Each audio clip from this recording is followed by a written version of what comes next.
So, another mukbang na naman tayo, guys. Ito na yung ice cream. Ito yung avocado na.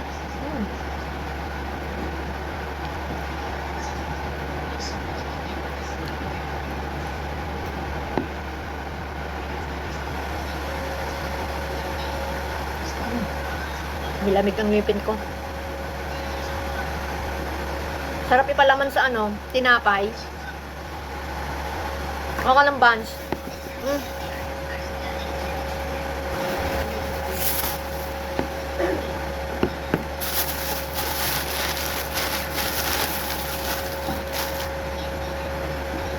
Di ba yung may mga ice cream, pinapalaman sa ano? Kailangan iskupin mo pa. Ayan guys. Sabi lang. Our ice cream, avocado. Ayan na oh. Ayan.